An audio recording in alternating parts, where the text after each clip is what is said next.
The Assassin.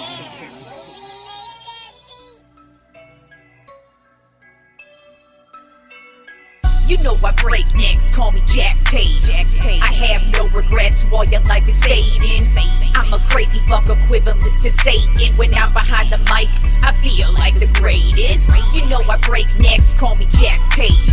I have no regrets while your life is fading. I'm a crazy fuck equivalent to Satan. When I'm behind the mic, I feel like the greatest. What up, y'all? You're listening to Sports Talk with Tropp, and I'm your host, Katie Tropp. Well, before we get into things here, I did just drop a new lyric video for my single, The United States of the Aggrieved. So you can check that out on my website, katietropp.net, or my YouTube page, youtube.com/katietropp. It's the perfect display of how I feel about the idiots of the United States. And no shocker here, the song's doing pretty well overseas right now, so yeah, no surprises there. But anyways, let's get right into the sports here and get into the top 10 MLB Power Rankings for this week, beginning with the Atlanta Braves, who still hold down the number one spot. Even though they are going through a little bit of a rough patch right now, they still are the best team in the league. Overall record of 64-34. They are 4-6 in their last 10 games. This past week, they lost the series to the Arizona Diamondbacks, but they took the series against the Milwaukee Brewers. Right now, they are actually third in the league in runs right now with 550 runs on the season. And as I continue to say, every single week, it seems to be a new guy who steps it up. Ozzie Albies has really been on fire for the majority of the season, but the second half of the season, he's really been on fire and been a driving force in quite a few of these games recently. Right now, he's got a batting average of .257 with 23 home runs and 69 RBI. And then also, of course, you've got Spencer Strider, who just has been one of the top pitchers in the league. He currently is tied for the league lead in wins with 11 wins. And then, of course, he still is head and shoulders above everybody else with strikeouts, with 189 strikeouts on the season. So even though the Braves are slumping right now, they're still the top team. They still are the best team in the league, in my opinion. And they did get back on track over the weekend. Then at number 2 on my top 10 MLB Power Rankings of the Baltimore Orioles, overall record of 61-38. They are 7-3 in their last 10 games, and they have officially overtaken the lead in the American League East, and that happened over the weekend. They did lose a series to the Los Angeles Dodgers earlier in the week, but over the weekend, they took the series against the Tampa Bay Rays, which is how they ended up taking the lead for the American League East. And it's just the Orioles, they were slumping a tiny bit, but so are the Rays. And they were just able to take advantage of the Rays' injuries and just get right back on track. And right now, their rookie Gunnar Henderson, he's been having an up and down season, but so far this past week he's been the guy. Right now he's batting at .247 with 16 home runs and 43 RBI, and we'll see how long the Orioles are able to maintain this lead on the AL East. But that's a big deal for them, just because so far this means they've been the most consistent team in the American League East, which is most certainly one of the most difficult divisions, and definitely going to be a battle between, it looks like, at least 3 teams, possibly 4, maybe the entire division is going to battle it out for the top spots. But right now the Orioles are holding it down and look to be the best team in the American League East, at least at this point in the season. Then at number 3 on my top 10 MLB Power Rankings of the Texas Rangers, overall record of 59-41. They are 7-3 in their last 10 games, so they have picked it back up from their little slump that they had heading into the All-Star break and then coming out of the All-Star break. They started off slow, but they are back in order. This past week, they took a series against the Tampa Bay Rays, but lost the series to the Los Angeles Dodgers.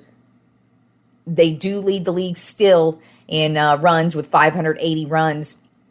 But they are just really getting work in from Uvalde. This guy is just having a hell of a season. Obviously, one of the Cy Young frontrunners of the year. He's got 11 wins on the season with a .269 ERA and 111 strikeouts. He's really been raking it. and just knocking guys down, and just really being the best pitcher for them. And he's been what they need, because they've been battling through the injuries, and then of course they're getting it done offensively. But pitching has not been their strong suit. But Eovaldi has been most certainly their most consistent spot at pitching, and he just really continues to be the driving force as to why they keep getting so many wins. Then at number 4 on my Tropp 10 MLB Power Rankings, a team that is moving on up, and that would be the Los Angeles Dodgers. Overall record of 57-41. They are 7-3 in their last 10 games. This past week, they took the series against the Baltimore Orioles and the Texas Rangers. They are actually second in the league with runs, with 558 runs. So they are really getting it done offensively. But as I continue to talk about all season long, it's been all about Clayton Kershaw. This guy is 1,000,000 years old and still getting it done. He's got 10 wins on the season with a 2.55 ERA and 105 strikeouts on the season. The guy has been money for the Dodgers, and he's old as hell, but it doesn't matter. The guy he's in Cy Young form. I don't know if he's going to win it, but he's definitely going to be in the mix. And he's definitely having just an amazing year for just at the age he's at, with the injuries he suffered. And for him to still be this consistent and this solid, and still be the ace, because technically he is their ace still. He wasn't really supposed to be the ace when the season started, but he's turned out to continue to be the old Clayton Kershaw that we all have grown used to.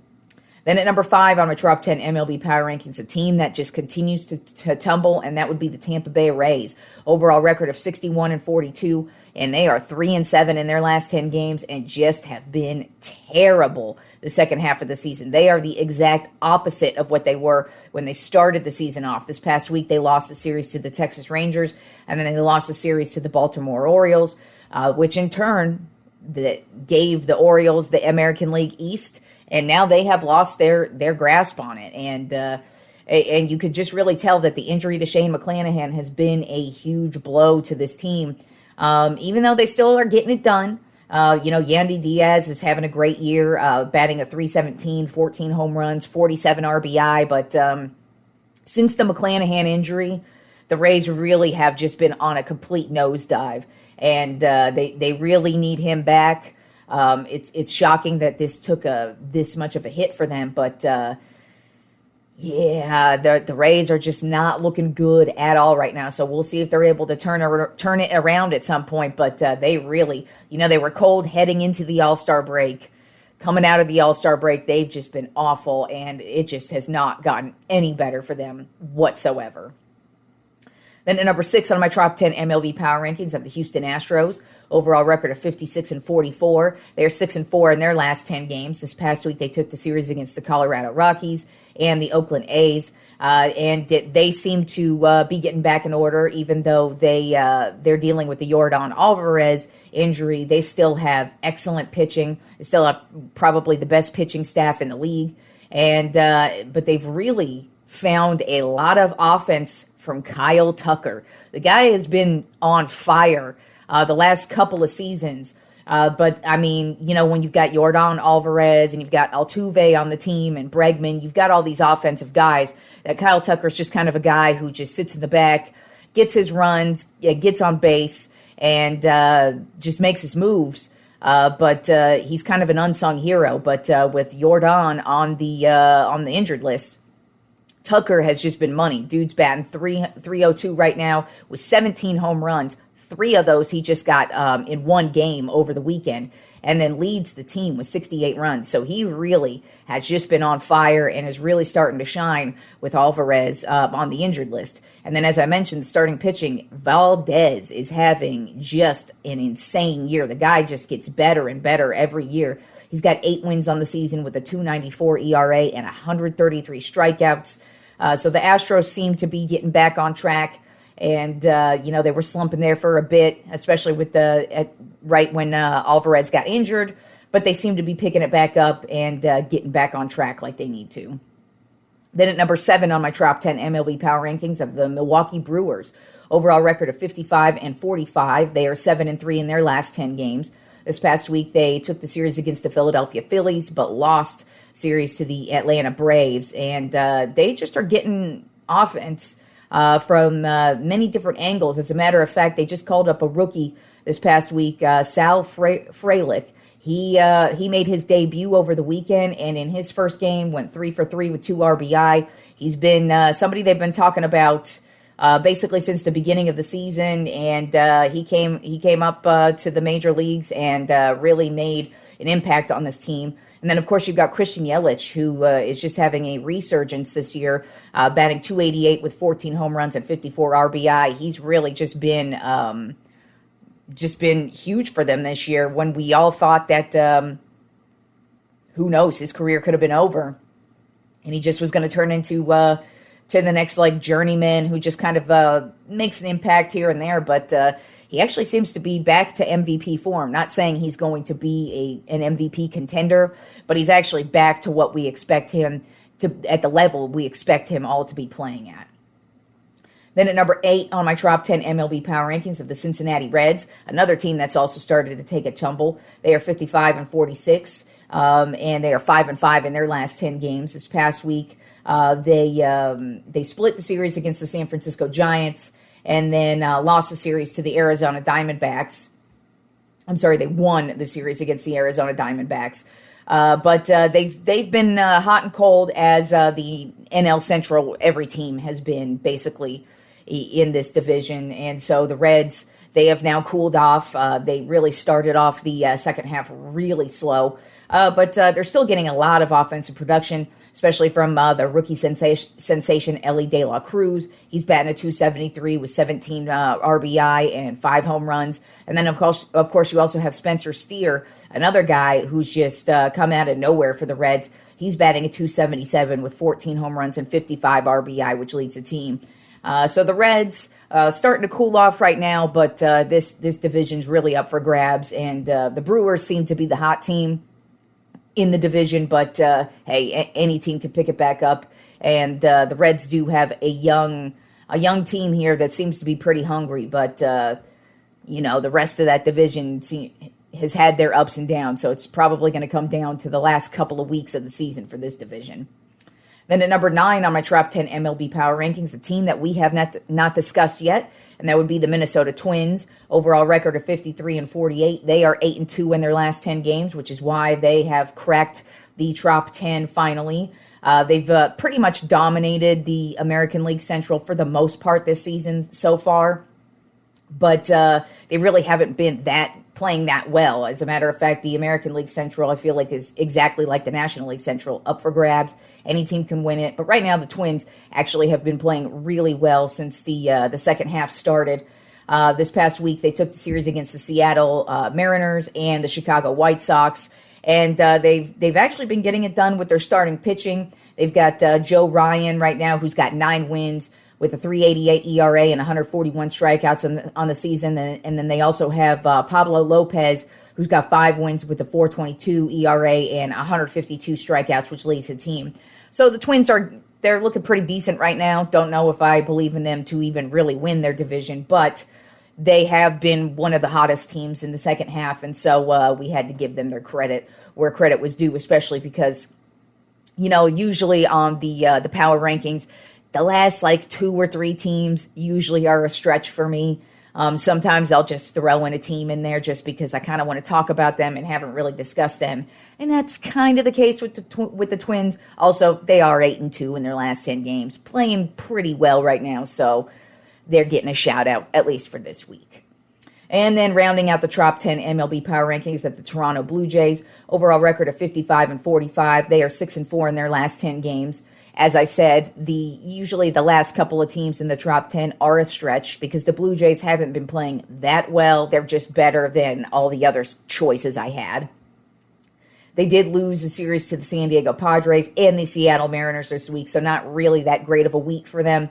But they're really getting it done with starting pitching from Chris Bassett, who's got 10 wins on the season with a .392 ERA and 112 strikeouts. And then you have Bo Bichette, who is continuing to rake it in. He's batting a .308 with 16 home runs and 53 RBI. And then Vlad Guerrero, the home run king, batting at .271 with 17 home runs and 64 RBI on the season. So the Blue Jays are getting it done, but they have yet to show any type of consistency on the season. It's just right now they're looking okay, and they were able to salvage a win yesterday against the Mariners, but overall they're looking very shaky, and I feel like they have way too much talent to be this shaky. But as I said about the American League East, I feel like any one of these teams can win it, and I wouldn't be shocked if we see a couple of these teams make the playoffs. Not just one, but maybe like 3 teams making the playoffs from this division. And with the Blue Jays, they've got the talent, but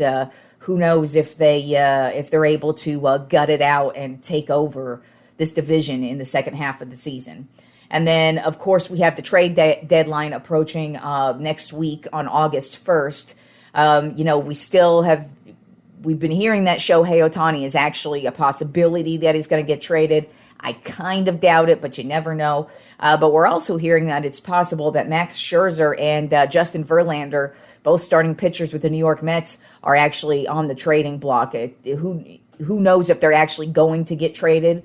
Might just be they're taking calls. But those are 2 damn good pitchers who could potentially be on the move.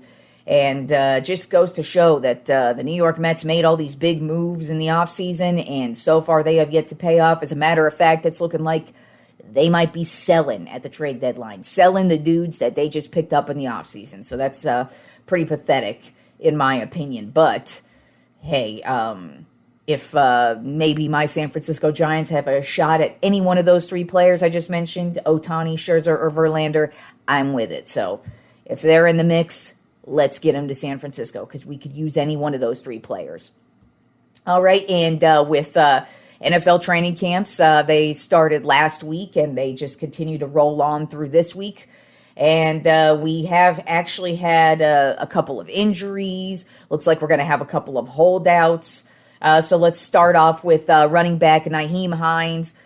Just was signed a deal with the Buffalo Bills in the offseason. I kind of felt like the biggest issue they had this offseason that they needed to take care of was the running back position. And unfortunately, right off the bat, Nyheim Hines was injured in a jet skiing accident over the weekend, and his season has officially ended before it even began. So that's some bad news for the Buffalo Bills.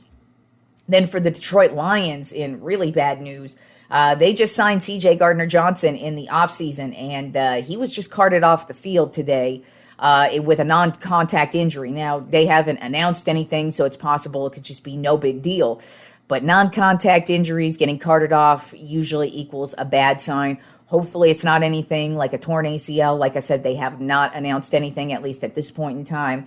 But that would be an awful way for them to start their season off, by signing one of the top defensive backs in the available in free agency. He was a ball hawk last year. He led the league in interceptions, and you don't want to lose him right off the bat.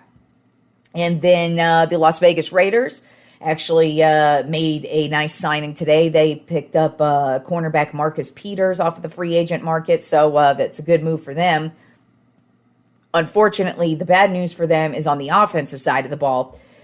They did franchise tag running back Josh Jacobs in the offseason. He has yet to sign that tender, which means he's more than likely going to hold out, at least for training camp. He's threatening to hold out throughout some point in the season. It's possible he will. But we'll see if that's some type of drama that lingers not only throughout training camp, but into the regular season. And then in a bit of random news that you would have thought would have happened years ago, but actually just happened over the weekend, is the Green Bay Packers have officially purchased the Foamation Inc. company. And you may ask yourself, what is Foamation Inc.? Well, actually, Foamation Inc. is the company that makes the cheese heads that they wear on their head at games. And I just thought that was interesting because one would have thought that they would have made this purchase many years ago. Now, of course, they weren't up. The company wasn't up for sale at the time, and they were up for sale now. But I feel like this is the perfect investment for the Green Bay Packers, just because, I mean, hello, Cheeseheads. They're actually the Cheeseheads are. It's a company that They make the cheeseheads, and they're actually sold all around Wisconsin, not just for Packers games, but the number one buyer for cheeseheads are Green Bay Packers fans. So they ended up buying Foamation Inc., and they will now be the official distributor of cheeseheads and all cheesehead merchandise, because they actually have a whole like cheesehead line of random cheesehead bullshit, of course. Yeah, so they took that over, and now they are the official owners of the cheeseheads, which also of note that I found out when I was reading about this is that they were actually invented by a guy named Ralph Bruno in 1987, but he did not invent them for Green Bay Packers games. He actually invented them for Milwaukee Brewers games because he was just in retaliation because Illinois people from Illinois who would attend Milwaukee Brewers games would make fun of them for being cheeseheads. And so he actually ended up, I guess, cutting a piece of foam off of his sofa and cutting some holes in it to make it look like cheese. And then he went to some Milwaukee's Brewers games, and people started asking about it, like, where did you get that? And that's where we get the cheeseheads from. And now the Green Bay Packers purchased his company, and I feel like that's just a perfect marriage right there. The Green Bay Packers buying the cheeseheads, and now they are the official distributor of cheeseheads. And then in the last bit of sports news from the weekend, the Charlotte Hornets will officially be sold for $3 billion. So Michael Jordan will no longer be the majority owner of the New Orleans Hornets, or I'm sorry, the Charlotte Hornets. I always want to call them the New Orleans Hornets, even though they started out as the New Orleans Hornets, then moved to New Orleans and became the New Orleans Hornets there, and then started another team in Charlotte, and they were the Charlotte Bobcats, and now they are back to being the Charlotte Hornets. So I always just continue to call them the New Orleans Hornets, even though they are the Charlotte Hornets. But anyways, Michael Jordan is no longer a majority owner. He's going to continue to be a minority owner in the team. But they did sell for $3 billion. And it kind of feels like all these franchises are just up for grabs these days. They used to be pretty difficult to come by, but it kind of feels like every year we have a new franchise on the block and being sold, and ka-ching, Michael Jordan just gets even richer. The sad news about this, though, is that unfortunately now there are no longer any black owners in the NBA. So that's unfortunate news, but at the same time, I kind of feel like in the shoes of Michael Jordan, he was really just doing this as an investment, maybe just a short-time investment just to get a bunch of money, because it's a smart business move, and he's going to walk away with quite the chunk of change for this move. But like I said, it does suck just from the aspect of we will no longer even have a black owner in the NBA. So that's unfortunate, but, it is what it is. So yeah, that's this week in sports. So enjoy the week of baseball, and I will talk to you all on Friday.